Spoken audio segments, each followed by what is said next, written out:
8 de marzo. Fecha de lucha. Fecha de movilización social. En 1910, después de la Segunda Conferencia Internacional de Mujeres Trabajadoras celebrada en Copenhague, en Dinamarca se aprobó declarar al 8 de marzo como Día Internacional de la Mujer Trabajadora. Este hecho buscaba conmemorar importantes luchas de mujeres obreras de décadas previas, como la marcha de costureras de la compañía Lower East Side por una jornada laboral de 10 horas en 1857, o el trágico asesinato de al menos 129 costureras en el incendio de una fábrica textil de Nueva York en 1908. A partir de entonces, mujeres de todo el mundo salen año con año a las calles y avenidas de sus ciudades con el propósito de hacer escuchar su voz en torno a sus demandas políticas y sociales. Pero aunque parezca que estas manifestaciones son un ente homogéneo, es decir, que las demandas y los métodos de lucha de todas las mujeres tienen una misma línea, la realidad es que un análisis más cercano nos mostrará que existen marcadas diferencias entre ellas. Aunque para poder distinguir claramente estas diferencias, conviene revisar primero cuáles son sus similitudes. A grandes rasgos, podemos decir que el movimiento feminista tiene un único objetivo: la erradicación de la opresión del género masculino sobre el femenino, la cual se expresa en un conjunto de relaciones sociales condensadas bajo el nombre de patriarcado. La existencia de relaciones patriarcales dentro de una sociedad implica un sinnúmero de agravios y agresiones contra el género femenino, las cuales pueden ser condensadas en dos grandes categorías. 1. Una desigualdad social generalizada entre hombres y mujeres. Y 2. La existencia de una violencia sistemática de los hombres contra las mujeres. Desigualdad social entre hombres y mujeres. En algún punto durante la etapa primitiva de la humanidad, en la cual nuestros ancestros sobrevivían principalmente de la recolección de frutos y tubérculos y posteriormente la caza de algunas especies de animales, se dio un cambio importante en la división del trabajo entre los sexos que tendría consecuencias de mucho más largo alcance sobre la posición política de las mujeres dentro de estas comunidades. El cambio fundamental ocurrió con la paulatina relegación de la mujer al trabajo exclusivamente doméstico, es decir, aquel encargado con la preparación de alimentos, mantenimiento y aseo de la vivienda y el cuidado de los infantes y ancianos, mientras que los hombres se dedicaban predominantemente a labores fuera de este ámbito, como las relacionadas a la caza y agricultura. Esta división del trabajo por sexos se mantuvo por miles de años, sobreviviendo incluso dentro de formaciones sociales más avanzadas que las de estas sociedades primitivas, siendo que entre los griegos y romanos de la antigüedad, en las sociedades europeas de la Edad Media, e incluso hasta fechas tan recientes como mediados del siglo pasado en países como México, todavía podemos identificar un papel predominantemente hogareño de la mujer en la sociedad. De esta distribución desigual de las esferas de labor productiva entre hombre y mujer es que surgen las desigualdades políticas y sociales entre los sexos, las cuales han tomado distintas expresiones dentro de cada formación social histórica de la humanidad. Por ejemplo, en las sociedades esclavistas de la antigua Roma, las mujeres no podían poseer propiedad, ya que no se les consideraba como personas plenamente libres, sino como propiedad del pater familias, el cual tenía un gran poder de decisión sobre la vida personal de todos los miembros de su hogar. En las modernas sociedades burguesas, la mujer ha logrado reintroducirse cada vez más a las dinámicas laborales y productivas generales de la sociedad, lo que le ha permitido adquirir parcialmente derechos y libertades políticas que reflejan este nuevo equilibrio de fuerzas entre los géneros.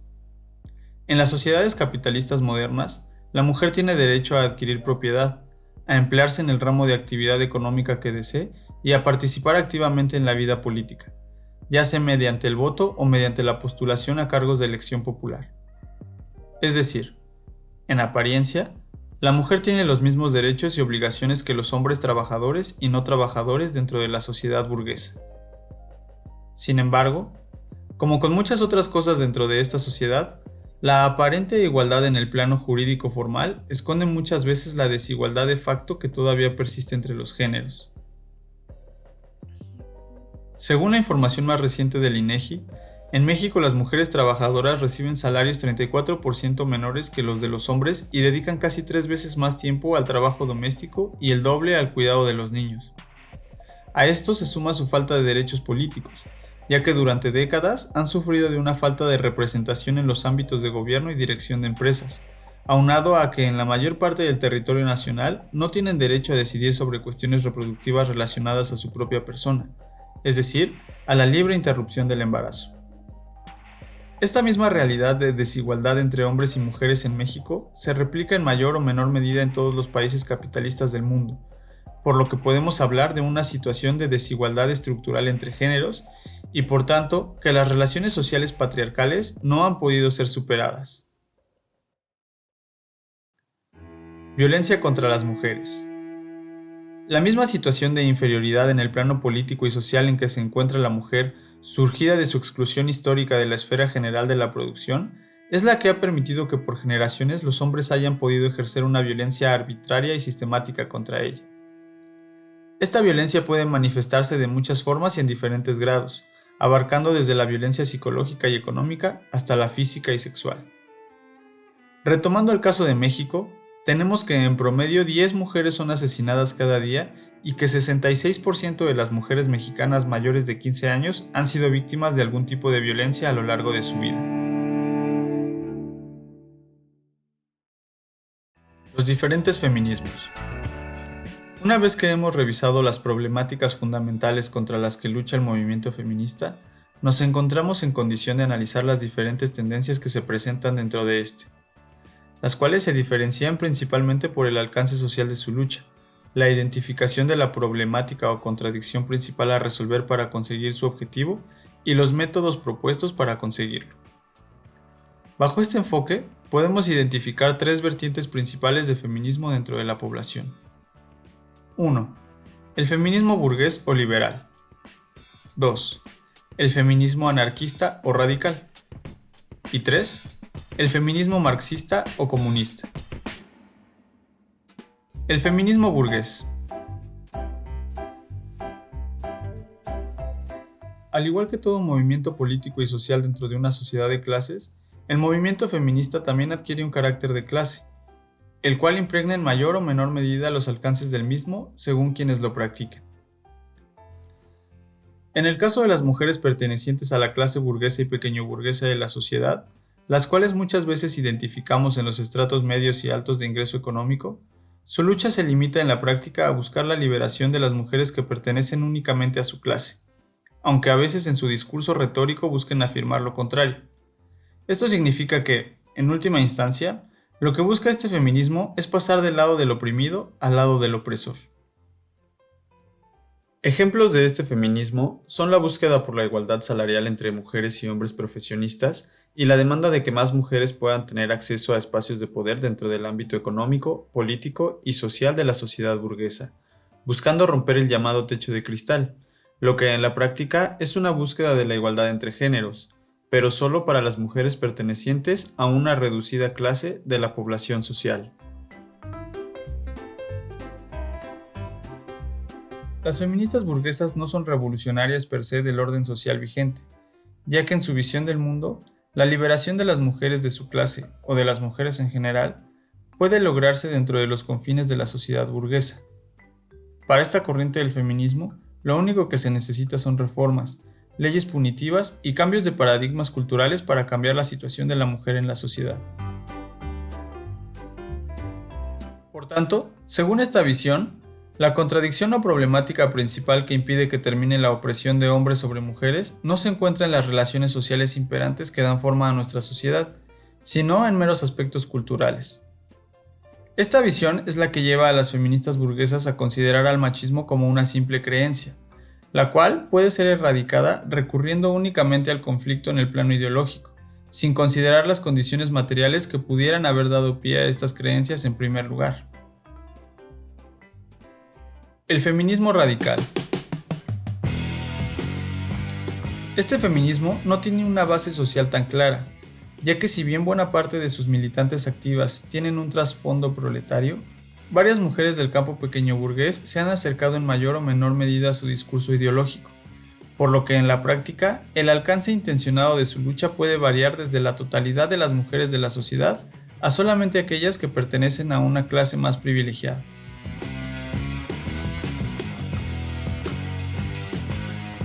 Las feministas radicales ubican a la contradicción principal sobre la que descansa la opresión de la mujer en las relaciones patriarcales mismas,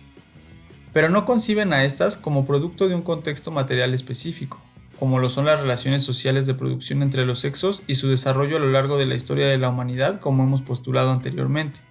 sino como provenientes de características intrínsecas atribuidas al género masculino o simples ideas machistas que por alguna razón han sido prevalecientes durante buena parte de la historia de la humanidad.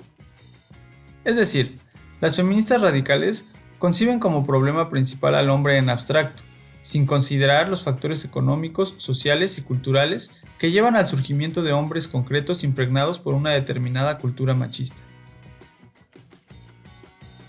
Esta concepción naturalista e idealista del mundo lleva a que las feministas radicales conciban la lucha feminista como un conflicto abierto entre los sexos, basada en una contradicción que consideran como esencialmente antagónica.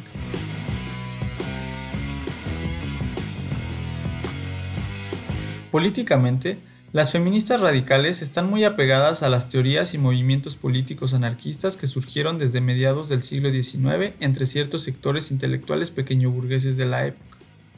Por tanto, buscan una abolición inmediata del Estado, al que identifican como protector y garante de las relaciones sociales patriarcales contra las que luchan.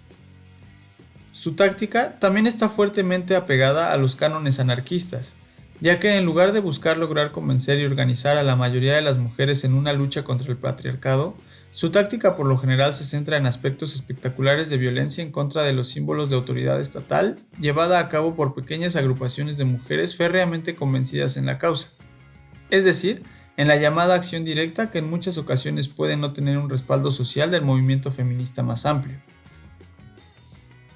Por estos motivos, es que generalmente el feminismo radical adquiere un carácter separacionista,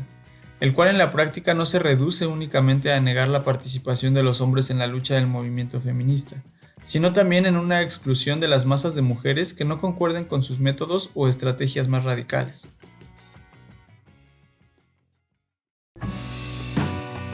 El feminismo marxista.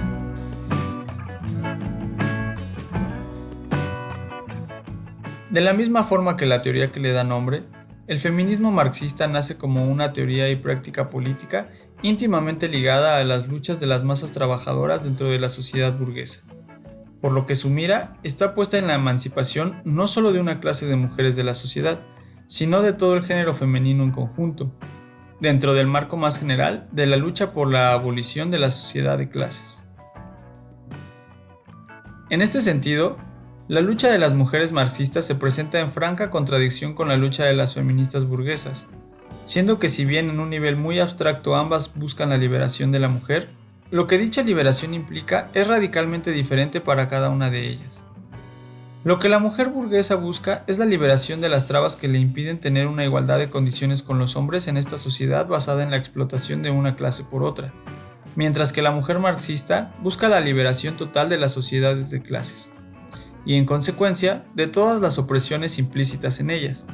siendo la opresión de género solo una carga adicional que particularmente aflige a las mujeres trabajadoras dentro de esta sociedad.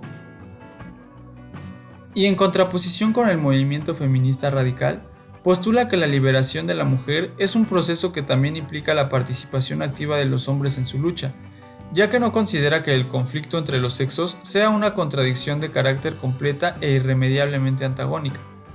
por lo que dentro de esta corriente cabe la posibilidad de educar a los hombres sobre cuestiones relacionadas a sus privilegios de género y así hacerlos partícipes en la construcción de una nueva sociedad sin opresión de géneros o clases sociales.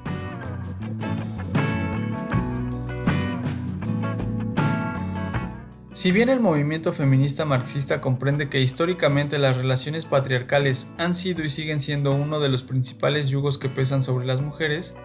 también es consciente de que con el paso del tiempo, esta ha dejado de ser la contradicción primordial sobre las que descansan las sociedades basadas en relaciones de desigualdad. En las épocas de la esclavitud, esta contradicción era la existente entre esclavo y esclavista. En las sociedades feudales era la existente entre siervo y señor feudal. Y en la actual sociedad burguesa es la existente entre trabajador proletario y patrón capitalista. Por tanto, si bien el movimiento feminista en su vertiente marxista se enfoca primordialmente en la cuestión de la liberación de la mujer, es consciente de que esta es parte de una lucha de liberación más grande, que tiene como fundamento la lucha de clases en la sociedad capitalista.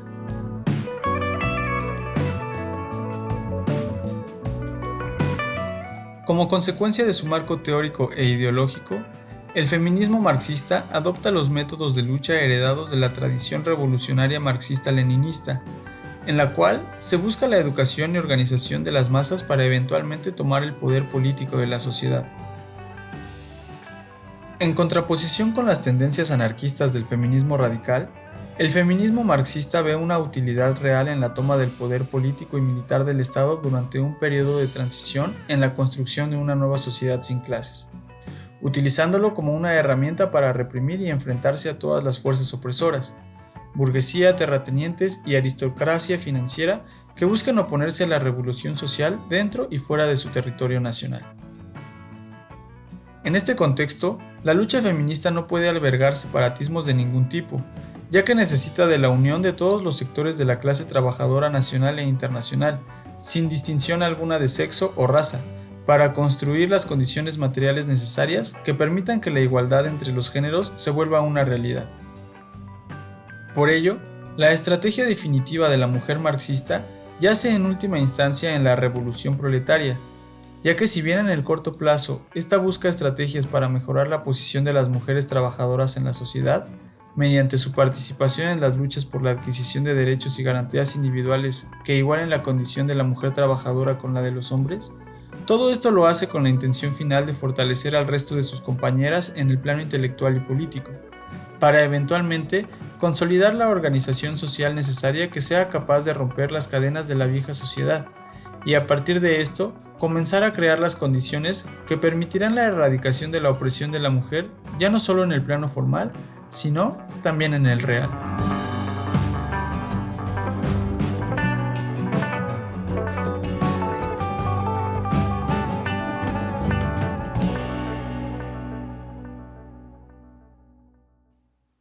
Hasta aquí, hemos tratado de hacer un análisis de las principales corrientes políticas e ideológicas del movimiento feminista a nivel mundial, tomando como ejemplo particular el caso de México. Solamente nos queda remarcar que de ninguna manera profesamos ser expertos o tener la última palabra en cuanto a cuestiones de feminismo se refiere. Los creadores de este contenido somos un par de hombres heterosexuales de clase media y no tenemos participación directa en el movimiento feminista,